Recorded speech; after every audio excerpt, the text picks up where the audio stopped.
8e étape de ce Tour d'Espagne 2006, départ à Montferrada, arrivée à Lugo, 181,6 km au menu, avec très peu de difficultés, surtout une petite côte de 3e catégorie à mi-parcours. L'étape a été animée par un seul homme, une seule échappée.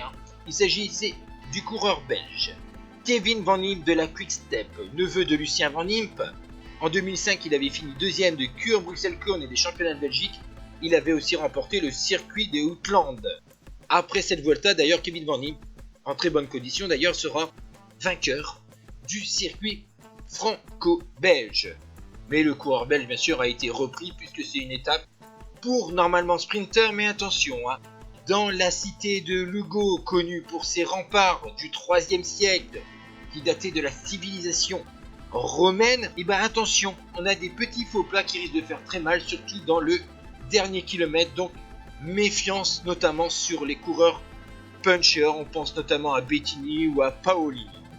Les équipes de sprinters, donc à l'avant du peloton, il y a les équipes Crédit Agricole pour Torreshoff, la Milram pour Eric Zabel ou encore la Liquigas pour Paolini qui lui aussi peut être rapide sur une arrivée massive.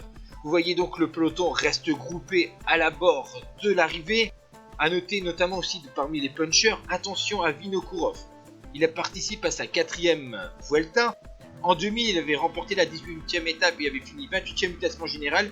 Il avait abandonné en 2002 et en 2004 et on se rappelle aussi de sa victoire à Paris lors du Tour de France 2005 où il avait fini à la 4e place du général.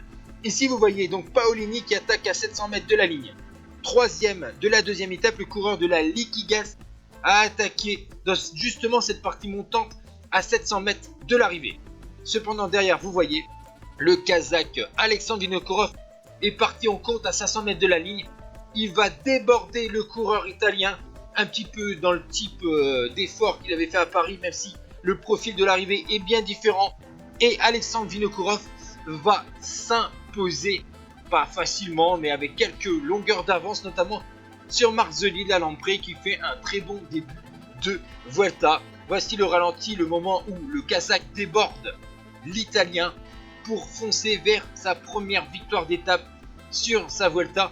On voit que Alexandre Vinokourov revient en condition après une première étape de montagne difficile où il a perdu pas loin de 2 minutes.